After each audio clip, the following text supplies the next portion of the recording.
It's that time again. First prediction of the season under the lights at St Andrews, Birmingham City against Ipswich. Really looking forward to this tomorrow night. It's going to be a good one. And they tell you that the fixture list is random. That is a load of you know what. Because Southampton have got Wrexham as well. We've got Ipswich, are two sides that have just came up from League One, playing two sides that came down from the Premier League. And obviously there's no Premier League football on, so they're going to want to pick out some headline fixtures to be shown live to try and get viewers in. And this is definitely one of those, because Blues are third favourites for the league and Ipswich are favourites. So I think the later game in the season at Portman Road will be a much bigger occasion, and I think we'll both be fighting for something in that one. But I believe that's all the way in April. This is now. It's going to be a cracker. Make sure to get your predictions down below, like and subscribe. You've obviously been looking at the squad numbers on screen. The Blue squad, we don't really need to go through. You know what to expect. We'll just go through the new additions, but most people that come to my page are Blues fans anyway. But new additions, obviously Phil Newman at the back, Tommy Doyle in on loan, Kyogo Furuhashi, very excited to see him. Damari Gray, kind of incoming, but he's back. It's a homecoming, not necessarily an incoming, because after such a long spell away, he's back in blue. Then we have got, just going in order, and I can't seem to find the next name on the sheet, James Beadle. So it's one where it doesn't really excite you. I don't think goalkeepers do, but I don't think he's going to displace Allsop. Bright Asay Samuel, very, very good looking right back. He played very well in the couple of friendlies we've seen him in. Kanya Fujimoto won't feature yet because he's had a slight knee injury, but he did feature for the Blues Academy the same day we played Nottingham Forest, and we beat West Brom 5-1. So, and he was involved in a couple of goals there, so very interesting to see him. And then Aaron Cashin, obviously centre back. I think he can play left back, but yeah, a bit more cover there. So they're the incomings for us. We'll move on to the Ipswich squad because it's probably a bit more interesting to look at because we don't necessarily know what to expect. So Ipswich's squad. Now, I've got this beautiful photograph here of their squad, and I'm just thinking out loud, why is Ed Sheeran number 17? I understand the whole, he is the sponsor for Ipswich, but to give him a designated number in the squad just seems very strange. I know Ipswich fans will probably come back at me saying, oh, you retired Jude Bellingham shirt, blah, blah, blah, but, I mean, he's not even a footballer. I mean, he used to be okay, but he's not great anymore, is he? He's not as tricky a winger as he used to be. But, anyway, yeah. There's some very quality names in there, but you also look at the likes of Amari Hutchinson. Wants a move out. Forest and Brentford both after him. He's probably not going to feature. I believe there are some injuries in here as well. Harry Clark. Leif Davis is doing a late fitness test. Connor Townsend is injured, so he'll miss it. I think I saw that someone else was a doubt. I mean, Nathan Broadhead probably won't feature because it looks like he's going to Wrexham as well. So, yeah, there's a few there that aren't going to be involved. But there's obviously top quality names there as well. So, that's Ipswich's squad. Now, this is how I think the lineups are going to look. So, obviously Blues, let me know what you think, whether this is probably right, but it's the same squad that we started with in the Nottingham Forest friendly. Again, that was 6 days before the opening fixture, so I really think the idea was go for it in that game, put your full squad out just so that they gel together. So I'd imagine it's going to look like this. Allsop in goal, Asay Samuel, Clara, Newman and Cochrane at the back, Iwata and Paik in midfield, just in front of them, Damari Gray, Tommy Doyle and Keshi Anderson with Stansfield up front. Kyogo is a bit of an obvious omission here. You'd think he's going to get some game time. I don't know if he's going to start this game. He might work his way into being a starter very, very soon. I wouldn't be surprised at some point to maybe see Gray on the left, Stansfield on the right, and Furuhashi up front. Also, we've signed Marvin Duksh today, who I don't think he can feature for this game, or even if he's registered in time, I think he's got a slight knock. So I don't think we'll see Marvin Duksh here, but he could make that attacking mid-spot his own. That's where he likes to play, just off the striker.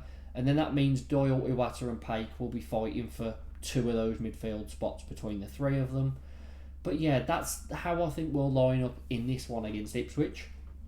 Ipswich's side, Palmer in goal, Ashley Young at left back. I hope Damari Gray tears him a new one.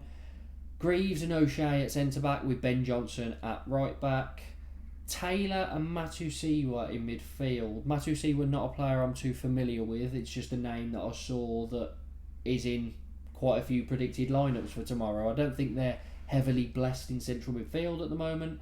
However, they have signed Jens Kajust today, who was on loan there last season, and they've signed him from Napoli.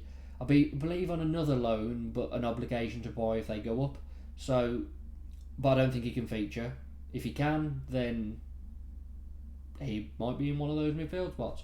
Going forward, and this is where it starts to get a bit scary. I think these 3 positions are really strong players. I think they're good defensively, but these 3, Jack Clark, Jaden Philogene and Sammy Schmodix, for a 3 behind a striker, that is pretty good going. Again, whether Schmodix plays at the out-and-out 9, I'm not sure. But then we've got Hurst up front. So, yeah, it's a strong squad, but I don't know. There are players there where you think we've got better players than that. So it's going to be an interesting game. Let me know if you think those lineups are accurate, if you change anything. And, well, I guess on to the prediction. So a few things about this. So obviously Blues, 111 points last season, unbeaten at home all season, massive, massive upward momentum. Ipswich only won 4 league games all season, relegated in 19th, lots of downwards momentum. And with the teams that just come down from the Premier League, I remember us beating Leeds a couple of seasons ago. Jukovic scored a late penalty, we won it 1-0, and it was early in the season. And I don't think it's too bad to play these teams early, because they've got players there that, like an Amari Hutchinson, if he plays, his mind isn't going to 100% be at it. And there will be players here that might think that they're not even going to be here soon, so maybe they're not as fully committed to the cause as someone would be that knew that they were going to be there. So again, maybe a bit of a strange point, something maybe people haven't thought of, but I do think playing the big teams early does give you a slight advantage. And also it means if you do go out there and get a statement win or a brilliant draw and you perform really well, it really sets you up to carry that on. So my prediction, and sometime around, like just after when the fixture list came out, it was very strange. I did actually have a dream about this game. I can't remember the score exactly, but Blues won and scored 3. It was over 3-0 or 3-1. And Ethan Laird scored an early goal to set us on our way. Now, Ethan Laird isn't in my lineup, which is quite upsetting because if he doesn't start, then my dream can't come true of him scoring an early goal. But, yeah, do I go super optimistic because of that whole really good and unbeaten at home and there's a lot of hype and momentum, or do you kind of rein it in a bit and say you take a point? You won that statement win, but you take a point. So I'm a little bit torn here. So my heart is going to say 3-1 and my head is going to say 1-1. And I'm going to go with my heart. I'm going to go for a 3-1 win to Blues, because what a statement that would be. Probably a bit stupid, but we'll go for that. Obviously, the other big news from this week is Chuba Akpom. Now, if you can keep up with everything that happened, Blues put in an offer to Ajax of a loan and an obligation to buy if we were promoted for €7 million, I believe it was. Middlesbrough then came in, got rejected because Akpom wasn't interested. Then Ipswich, we had a medical booked at Blues in the morning. Ipswich came in with a late deal, exactly the same as ours. He cancelled his medical with us, booked a medical at Ipswich. Looked like that was going ahead. He completed a medical with Ipswich. Looked like he was going to be done and registered in time. And then all of a sudden, big Tommy Wagner comes in to Ajax and says, we'll give you €6 million, but you can have it now because we'll have him permanently, which would obviously take all his wages off their book, give them the money now, and there's no risk for Ajax because what happens if they'd have loaned him out to us or Ipswich and then the team he was playing for didn't get promoted? He's still on the books of Ajax. So, came in with that deal, threw a bit of a spanner in the works for Ipswich because Ajax wanted him to come to Blues, and Akpom, by the sounds of it, wanted to go to Ipswich, and he hasn't been announced yet. So I think Tom Wagner has managed to make it so that he's not going to be able to feature.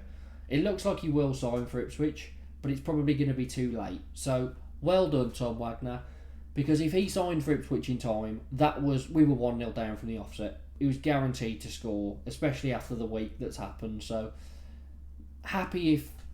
I'm pretty sure nothing now can happen where he plays. He's not even signed for them yet, and he's missed registration. So unless they're just waiting to announce him and he's already registered, then it's all good. So those are the lineups. 3-1 I'm going for. That was my heart, but my head says 1-1. But we're going balls on the line. 3-1 to Blues. Let me know your predictions down below. Make sure to like and subscribe. And let me know what you think our season is gonna conjure up. Do you think we might necessarily not win this game, but you think we're gonna finish in the automatic promotion spots? Do you think we might maybe be a bit overhyped and we're gonna finish outside the playoffs? Let me know down below. Thank you for watching, and hopefully it's as good a game as it looks on paper.